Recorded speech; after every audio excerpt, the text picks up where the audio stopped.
Anita and Natasha were walking home from school, their bags hanging on their backs.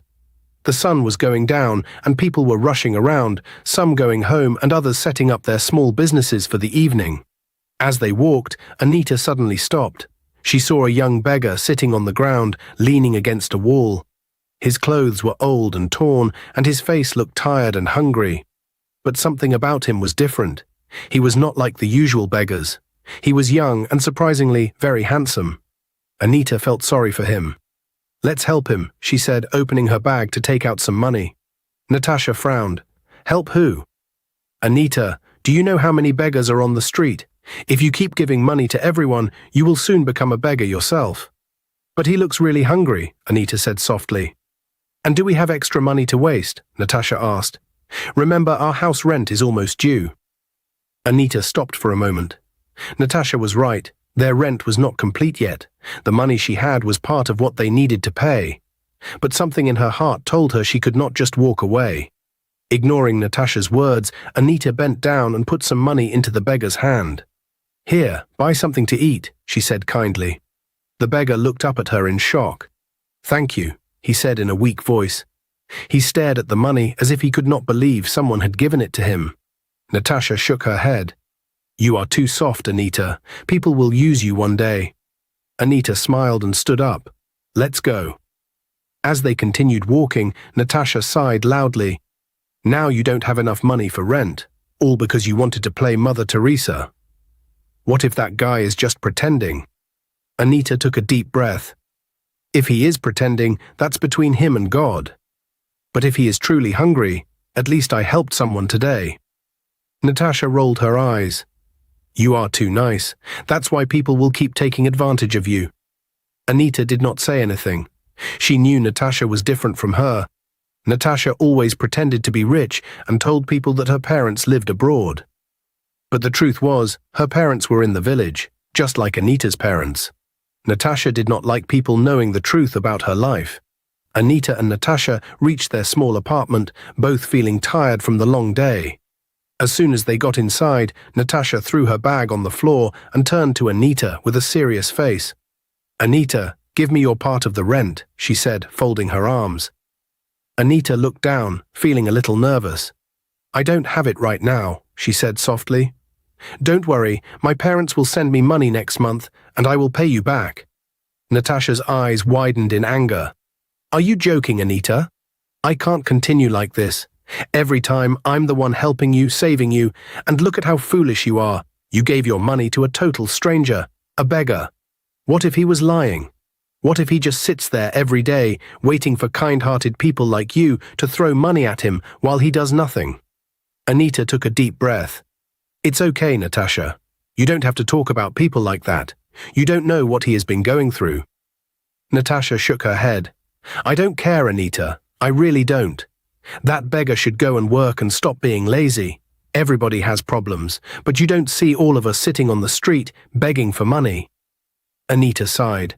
"Not everyone is as lucky as us, Natasha. Some people really have no choice." Natasha laughed bitterly. "Lucky? Anita, you call this lucky? We are struggling to pay rent. You don't even have money. And yet you want to act like some her." Anita didn't say anything. She just looked at Natasha, waiting for her to finish. Natasha pointed a finger at her. "This is the last time I will help you, ever again. Next month, when your rent is due, don't come crying to me. I will not save you again." Anita felt a small sting in her heart.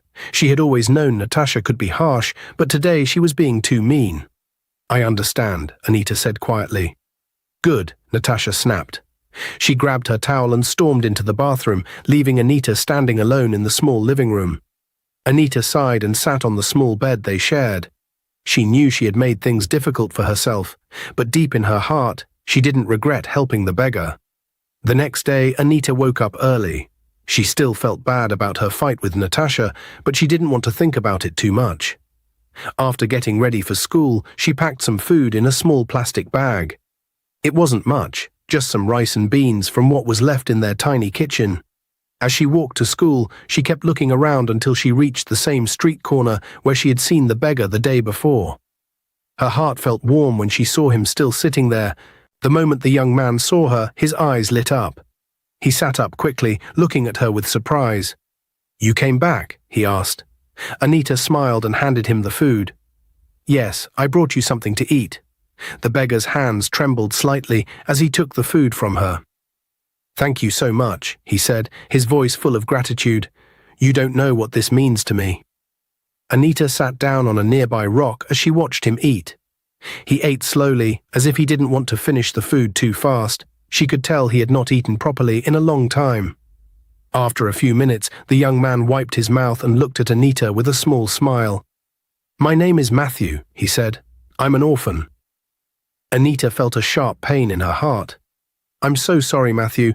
That must be really hard." He nodded. "It is. I lost my parents when I was little.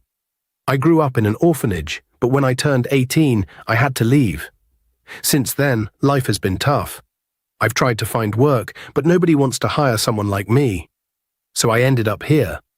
Anita's eyes softened. "That's really sad," she said.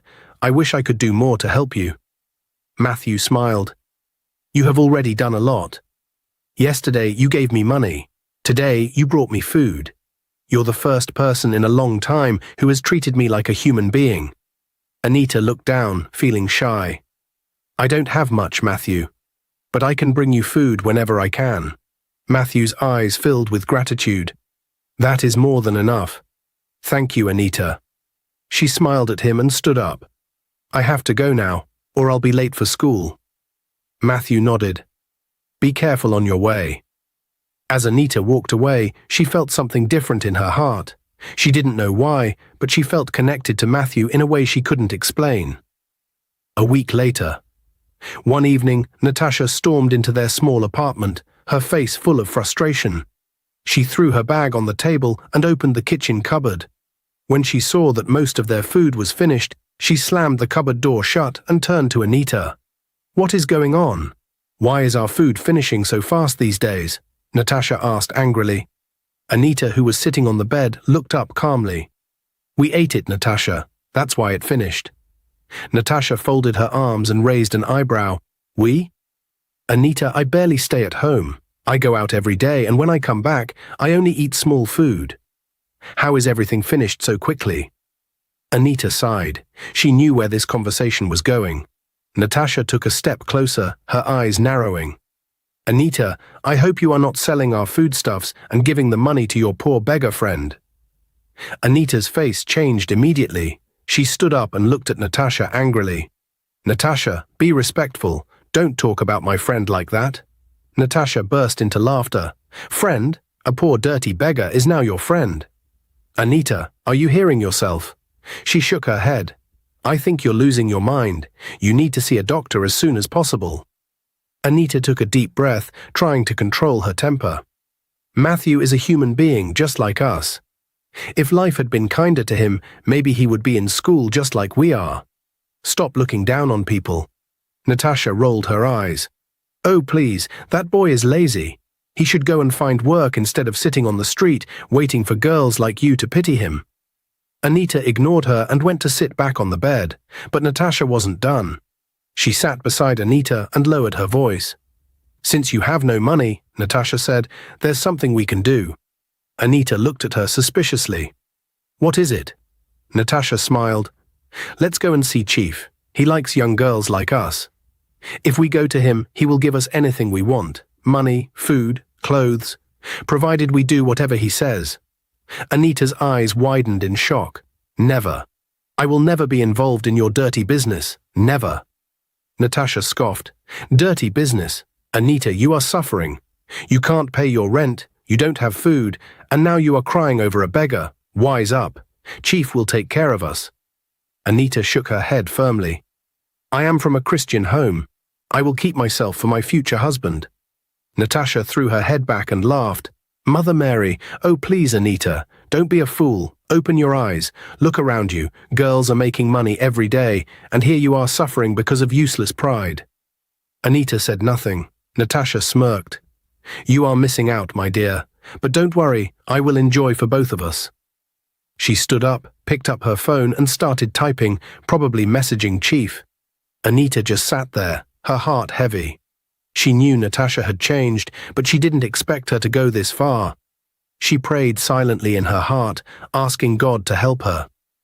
The next day, the sun was bright and the air was warm as Anita made her way back to the street corner where Matthew always sat. She carried a small bag with some food inside. She had managed to save a little from what was left in the house, even though she knew Natasha would be furious if she found out. When she arrived, she saw Matthew sitting in his usual spot, looking deep in thought. The moment he saw her, his face lit up with a smile. "You came back," Matthew said, sitting up straight. Anita smiled and handed him the bag of food. "Of course, I told you I would bring you food whenever I can." Matthew took the food eagerly but gently, as if he was handling something precious. "You don't know how much this means to me, Anita." "Thank you." Anita sat on the small rock beside him and watched as he started eating. After a while she spoke. "Matthew, there's something I've been wondering about," she said. Matthew looked at her curiously. "What is it?" "You said you never went to school, right?" she asked. "Yes," Matthew nodded. "Then how come you speak so well?" Anita asked. "You sound like someone who has been educated." Matthew smiled. "I just listen to people when they talk. I pick words from random passers-by and learn how they speak. I'm a fast learner." Anita was impressed. "Wow, that's amazing.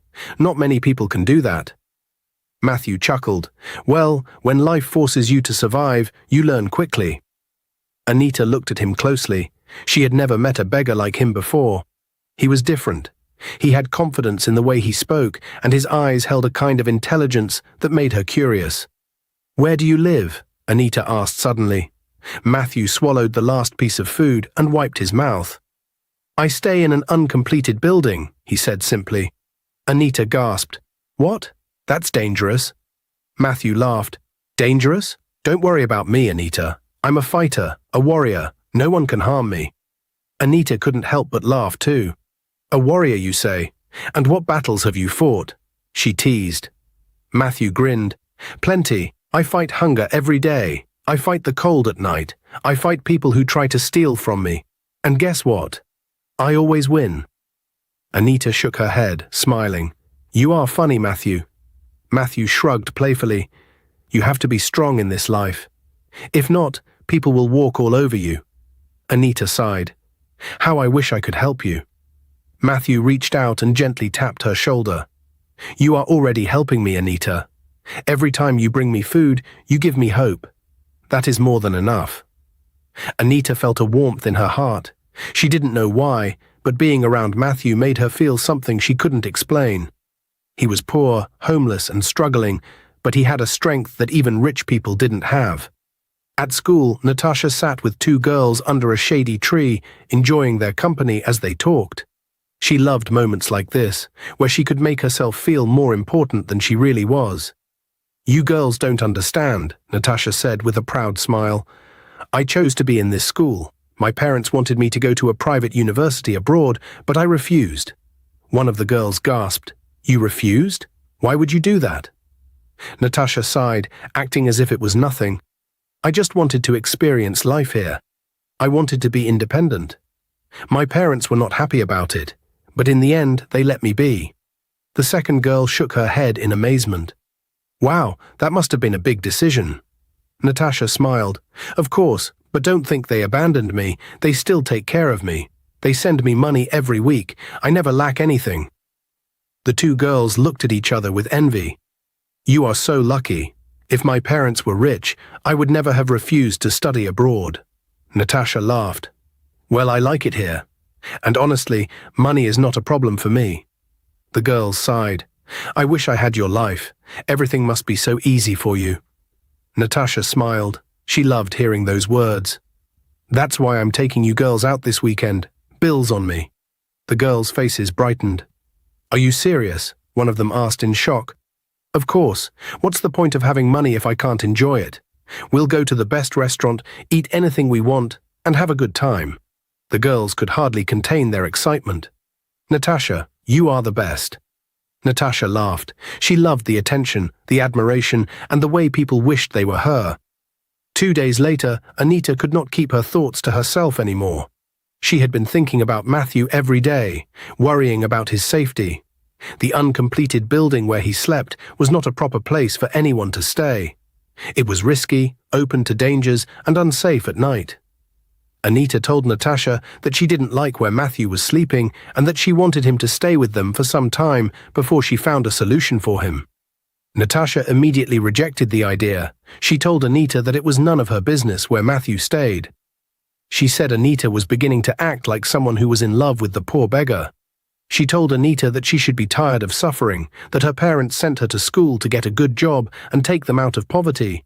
But instead, she was busy thinking about a poor, ugly beggar. Natasha said it was bad enough that Anita was wasting her time on Matthew when she could be securing her future. She told Anita that Chief and his friends were willing to give them money, but she refused the opportunity.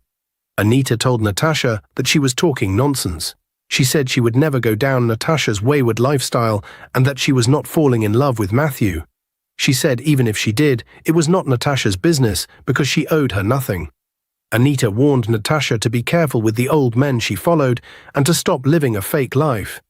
Natasha said Anita could not tell her how to live her life and that she should focus on herself.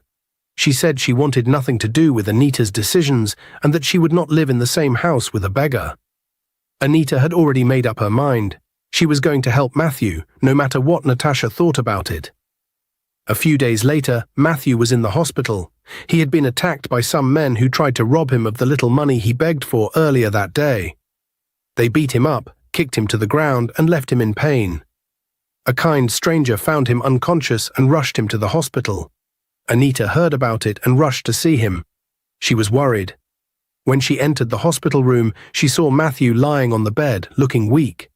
His face had a few bruises, and his arm was bandaged. She quickly turned to the doctor. "Doctor, how is he? Will he be okay?" The doctor smiled. "Don't worry, he is fine. He only has minor injuries. But young lady, this young man needs to find a better place to stay.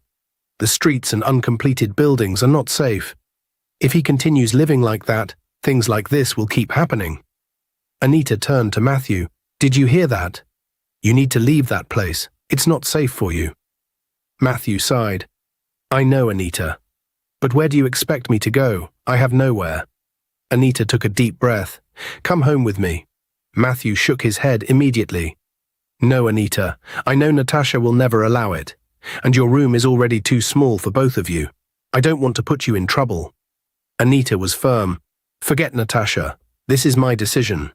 And as for the space, we will manage. I can't leave you out there again. You almost lost your life, Matthew. What if next time it's worse?" Matthew looked at her, unsure. "Anita, you don't have to do this for me. You have already done enough." Anita shook her head. "I have made up my mind. You are coming home with me, and that's final." Matthew hesitated, but he saw the determination in her eyes. He knew she wouldn't take no for an answer. After a moment, he sighed. "Okay, Anita, if you insist, I will come with you." Anita smiled in relief. "Good. Let's go home." Anita and Matthew finally arrived home. It was late in the evening and the streets were quiet. As they entered the small apartment, Anita felt relieved. At least for now, Matthew had a roof over his head. Just as they settled in, Anita's phone rang. It was Natasha. She hesitated before answering. "Hello, Natasha," Anita said. Natasha's voice came through the phone, sounding excited. "Anita, I just wanted to let you know I traveled. I'll be back in 5 days." Anita was surprised. "You traveled? To where?" Natasha laughed. "You know me, my dear. I have places to be and people to see. Don't miss me too much." Anita rolled her eyes. "Okay, safe journey." Natasha didn't ask anything about the house or if Anita was okay. She just ended the call, saying she would see her in 5 days. Anita put her phone down and turned to Matthew. "That was Natasha. She traveled. She won't be back for 5 days." Matthew nodded. "That's good. At least I won't have to deal with her insults for now." Anita smiled. "Exactly. For the next 5 days, you can have some peace." Matthew sighed in relief. "Thank you, Anita. I don't know how to repay you." Anita shook her head. "You don't have to repay me, Matthew. Just focus on getting better." For the first time in a long while, Matthew felt safe. The next day, Anita came home looking sad. She dropped her bag and sat quietly, staring at the floor. Her mind was troubled. Matthew noticed immediately. "Anita, what's wrong?" She sighed. "It's my school fees. I haven't paid it." Matthew looked at her with concern. "Why? I thought your parents always send you money." Anita nodded slowly. "They do, but this time they couldn't. They suffered a huge loss in their farming business. They barely have enough to eat, so they don't have any money to send me right now." Matthew's face softened. "I'm really sorry, Anita. That must be hard for you." Anita shook her head. "It's not their fault. They have done their best for me. I just don't know what to do now." Matthew smiled and raised his hand as if he was holding an invisible staff. "I, Pastor Matthew, by the power invested in me, decree that you shall get a helper very soon." Anita burst into laughter. "Oh, really? So now you are a pastor?" Matthew grinned. "Yes, you can call me Pastor Matthew, the great man of faith." Anita laughed again. "I wish it was that easy." Matthew nodded seriously. "God works in mysterious ways, Anita. Just wait and see." Anita sighed. "I really hope so." The following day, Anita went to school, still worried about her fees. She planned to go to the finance office and ask for more time to pay. But when she got there, something unexpected happened. The staff at the finance office looked at her and smiled. "Anita, you don't need to worry about your school fees." She was confused. "What do you mean?" They checked their records and told her, "Your school fees have already been paid." Anita's eyes widened in shock. "Paid? By who?" The staff shook their heads. "We don't know, but everything is settled. You owe nothing." Anita stood there, speechless. She felt like she was dreaming. Someone had paid her fees, and she had no idea who. Without wasting time, she ran home, her heart racing with excitement. The moment she entered the house, she shouted, "Matthew, my school fees have been paid." Matthew smiled calmly. "I told you, Anita, God works in mysterious ways." Anita sat down, still in shock. "I don't understand. I don't even know who did it." Matthew folded his arms. "Do you still doubt Pastor Matthew?" Anita laughed. Okay, you win. Indeed, you are a true man of God." Matthew grinned. "I told you, when Pastor Matthew speaks, things happen." They both laughed, but deep inside, Anita couldn't stop thinking about it. Who had paid her fees? 5 days later, Natasha returned home. It was early in the afternoon, and Anita had already gone to school. Natasha unlocked the door and stepped inside, expecting to find the house just as she had left it. But the moment she walked in, she saw something she never expected. Matthew was sitting quietly in a corner, reading an old book. Natasha froze for a moment, staring at him in shock. Then her face twisted with anger. "What are you doing here?" she asked sharply. Matthew looked up and stood. "Good afternoon, Natasha." "Don't good afternoon me," she snapped. "What are you doing in my house?" Matthew took a deep breath. "Anita brought me here. I was attacked a few days ago, and the doctor advised me to find a safer place to stay. Anita said I could stay here for a while until she found a solution for me." Natasha's expression turned into pure disgust. She looked around the room as if something smelled bad. Then she covered her nose dramatically. "So Anita really brought a street beggar into my house," she said. "I can't believe this nonsense." Matthew remained calm. "I know you don't like me, Natasha, but I didn't force Anita to do anything. She only wanted to help." Natasha scoffed. "Help? Is she planning to turn this house into a charity home? I cannot believe this. First, she wastes her time giving you food, and now she brings you into my space." She pulled out her phone and dialed Anita's number. The moment Anita picked up, Natasha shouted, "Anita, come home right now." Anita, who was still in school, was surprised.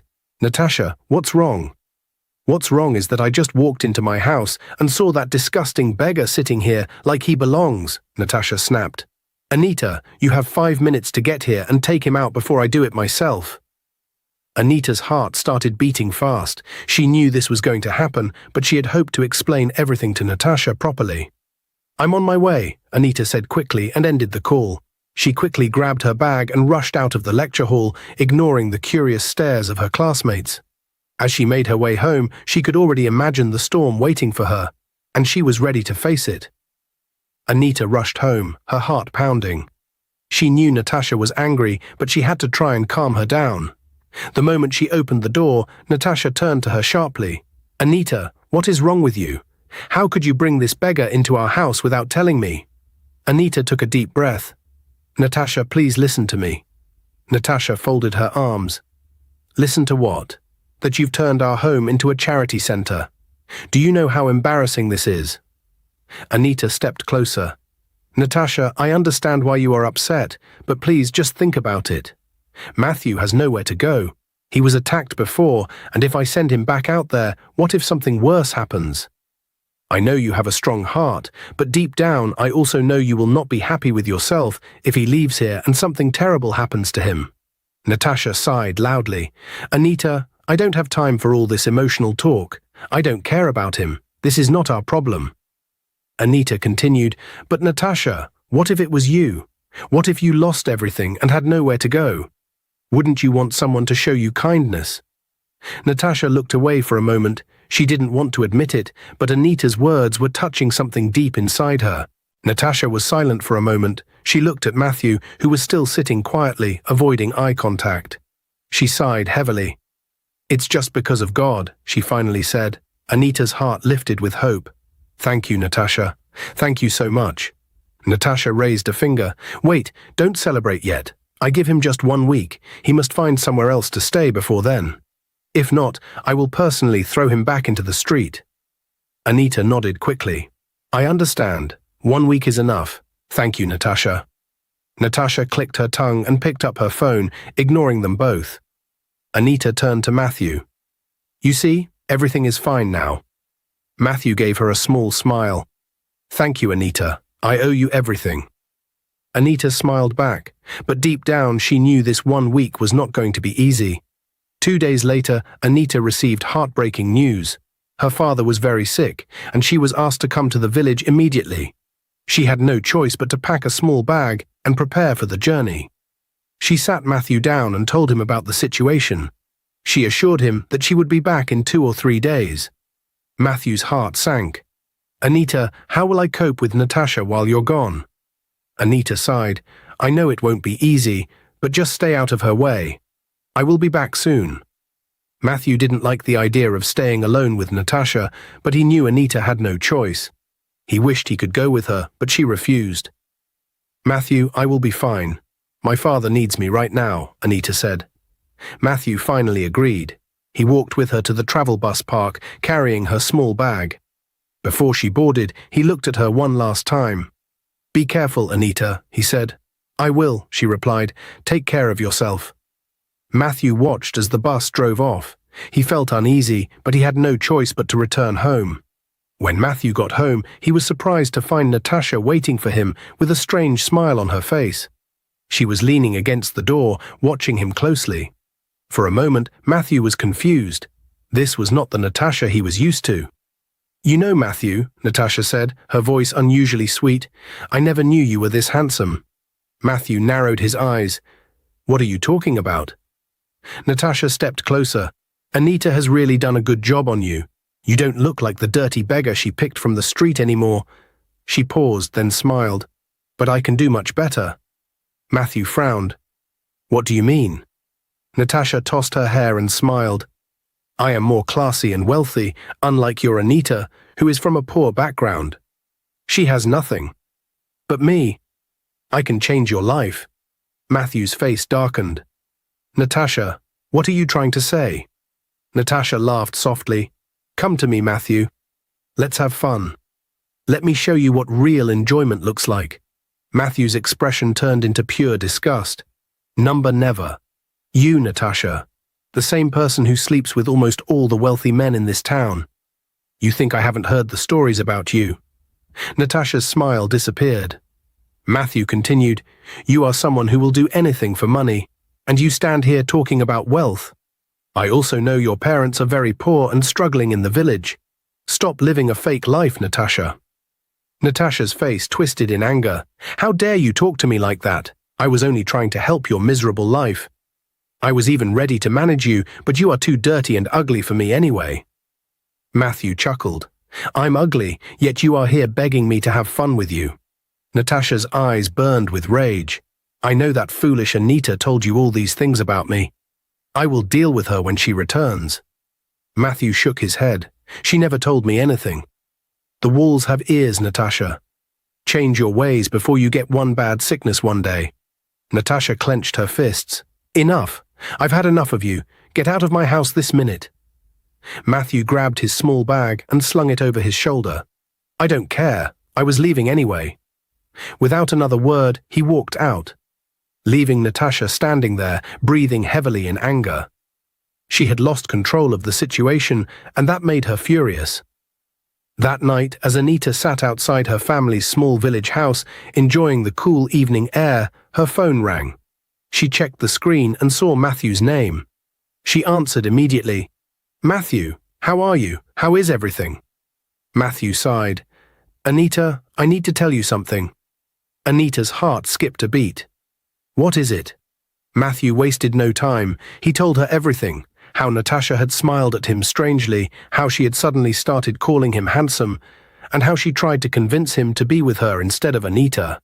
He repeated every word she said, including how she insulted Anita, saying she was from a poor background and not good enough for him. By the time he finished, Anita was furious. That shameless girl. After all the things she said about you, she had the guts to try and get you for herself. Matthew sighed. She thought I would fall for her because she claims to be rich and classy. But when I refused, she insulted me and told me to leave. Anita shook her head. That girl has no shame.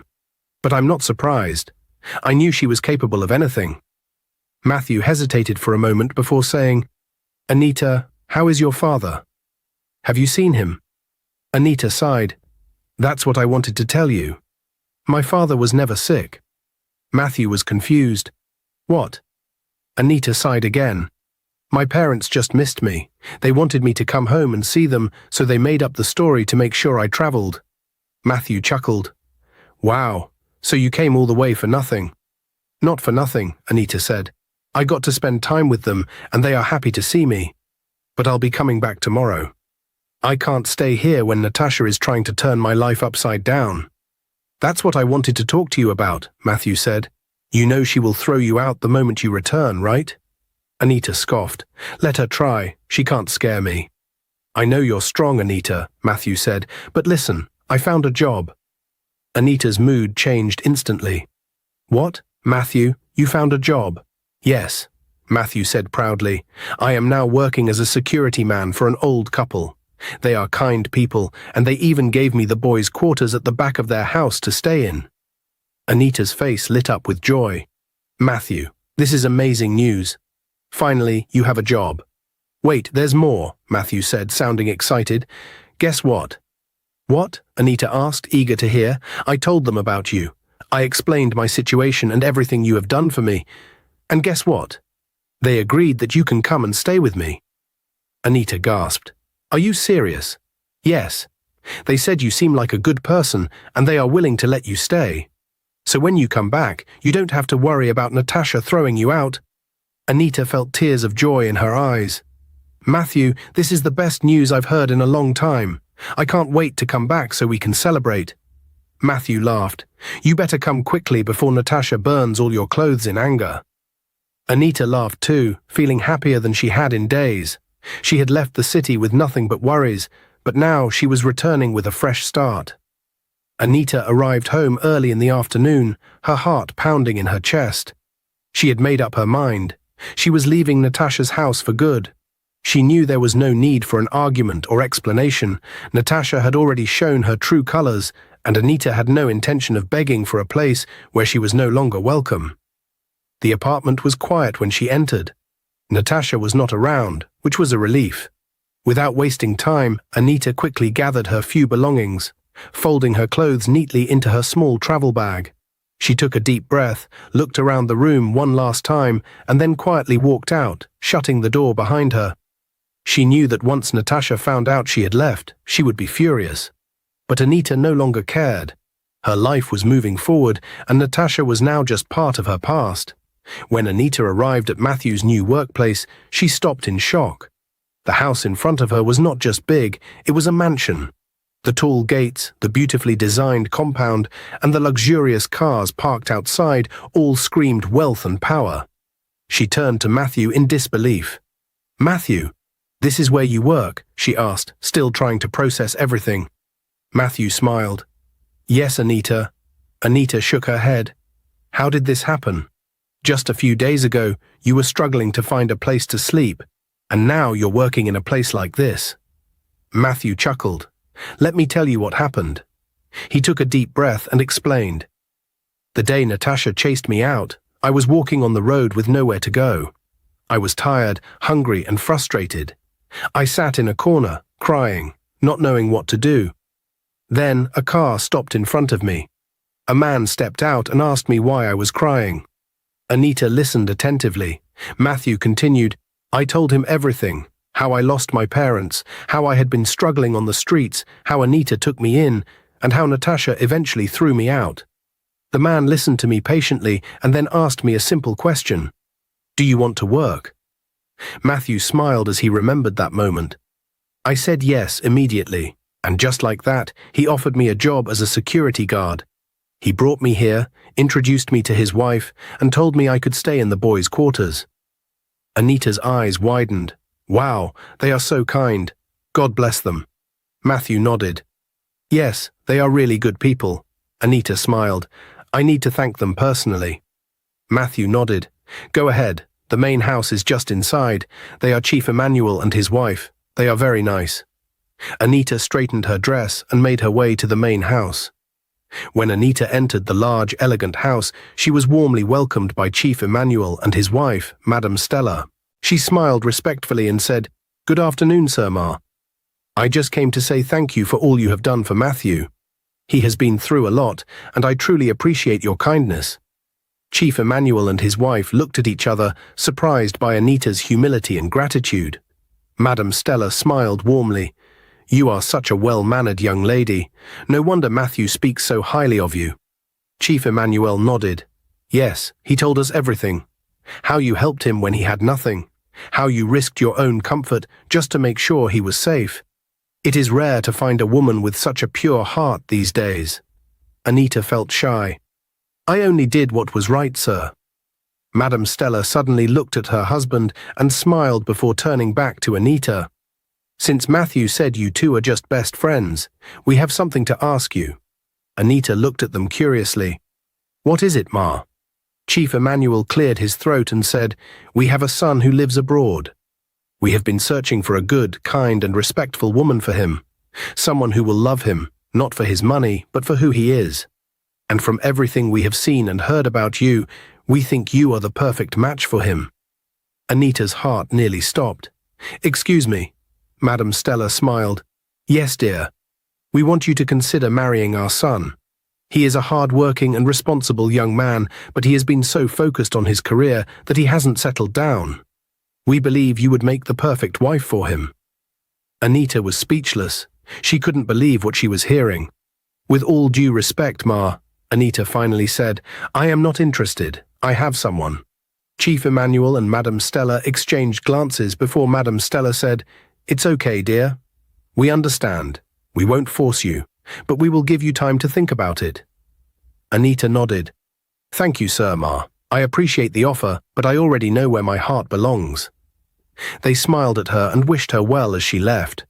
When Anita returned, she was not happy with Matthew. She looked at him with a serious face. "Matthew, why did you tell Chief Emmanuel and his wife that we are just friends and nothing more?" she asked. Matthew scratched his head, looking guilty. "I'm sorry, Anita. I thought if I said anything else, they wouldn't let you stay here." Anita sighed. "Well, because of that, they now want me to marry their son." Matthew's eyes widened in shock. "What?" "Yes," Anita continued, "they said I am kind and respectful, and they need a good woman like me for their son, who lives abroad." Matthew swallowed hard. "And what did you say?" Anita looked at him with a playful smile. "I told them I'm not interested because I already have someone." Matthew's heart pounded. "Who?" Anita folded her arms. "You tell me." Matthew took a deep breath and stepped closer. "Anita, listen to me. I need to tell you something." She raised an eyebrow. "What is it?" Matthew looked into her eyes. I love you, Anita. I have loved you from the first day you gave me food on the street. You are the mother of my unborn children. I don't want anyone else. Anita's serious face slowly changed. A small smile appeared on her lips. If that's how you feel, then you should go and tell Chief Emmanuel and his wife, she said. Matthew shook his head. It's not necessary. The only person I need to tell is you. Anita smiled wider. So what now? Matthew grinned. Now we build our future together. Just you and me. Anita nodded. That sounds perfect. Weeks later, Natasha started feeling sick. At first, she thought it was just stress or maybe a minor illness. She ignored it, thinking she would feel better with time. But as days passed, her condition got worse. She felt weak all the time, had frequent fevers, and lost her appetite. One afternoon, she decided to go to the hospital. After running some tests, the doctor sat her down and gave her the shocking news. Miss Natasha, the doctor said, looking at her with pity, your test results are out. I'm sorry to inform you that you are HIV positive. Natasha felt like the ground had opened up beneath her. Her whole body went numb. No, that's not possible, she whispered. The doctor sighed. I know this is hard to accept, but we need to start you on treatment immediately. Right now, it's 50-50 for you. Natasha's hands trembled as she held her head. Doctor, what do you mean 50-50? The doctor looked at her with concern. It means your immune system is already weak. You should have come earlier. With proper treatment, you can still live a long life, but we need to act fast. Tears rolled down Natasha's face. She thought about all the men she had been with, all the times she ignored Anita's warnings. Regret hit her like a heavy rock. She left the hospital that day in shock, her whole world crashing down. A few months later, Natasha's condition worsened. Her once glowing skin became pale, her body became weak, and she lost so much weight that people barely recognized her. She could no longer hide the truth. One evening, she had a severe attack and was rushed to the hospital. She was in unbearable pain, crying and struggling to breathe. The doctors did everything they could, but her condition was critical. In her weakest moment, Natasha turned to her mother, her voice barely above a whisper. Mama, please, call Anita, she pleaded, her breathing heavy. Her mother's eyes filled with tears. Anita. Natasha nodded weakly. Please, I need to see her. Her mother hesitated for a moment, then picked up her phone and dialed Anita's number. Anita was at Matthew's quarters, helping him clean, when her phone rang. She wiped her hands and picked up. Hello? The voice on the other end was shaky. Anita, it's me, Natasha's mother. Anita immediately felt uneasy. Mama Natasha, what's wrong? Her voice cracked. It's Natasha. She's in the hospital. Please come quickly. Anita's heart pounded. Hospital? What happened? She has been sick for months. She didn't tell you. Anita's breath caught in her throat. No, I had no idea. Please come, her mother begged. She keeps asking for you. Anita didn't waste another second. She grabbed her bag and ran outside. Matthew tried to stop her, asking what was wrong, but she was too shaken to explain. She took the first taxi to the hospital, her hands trembling the whole way. When Anita arrived at the hospital, she rushed into the ward. The moment she stepped inside, her heart broke into pieces. Lying on the hospital bed was Natasha, but she looked nothing like the Natasha Anita once knew. Her once glowing skin was now pale and weak.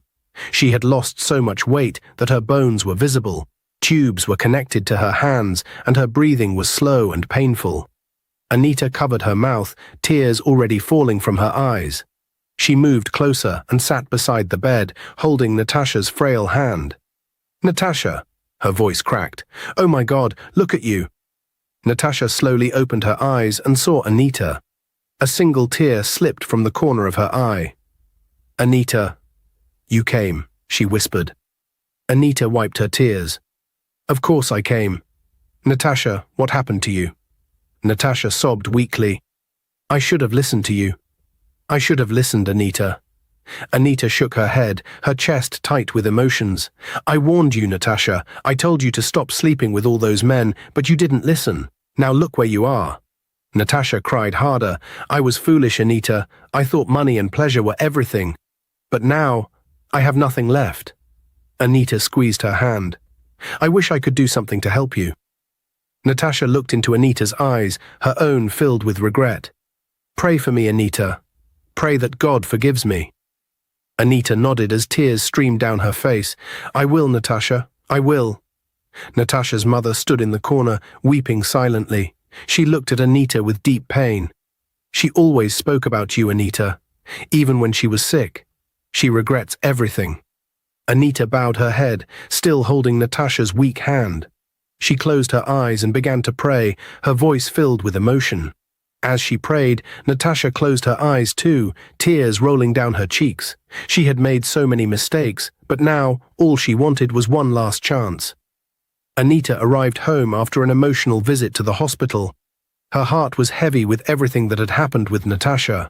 She wanted to talk to Matthew, to tell him about the heartbreaking moment she had just experienced. But when she entered the boys' quarters, Matthew was nowhere to be found. She looked around, confused. Matthew, she called out.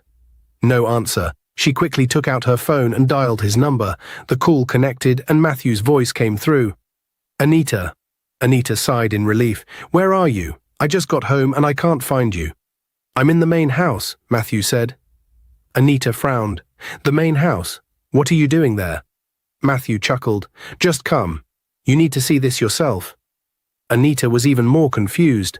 Why would Matthew be in the main house? She hurried across the compound and into the mansion. When she stepped inside, her heart nearly stopped. Standing in the middle of the living room was Matthew. But not the Matthew she knew.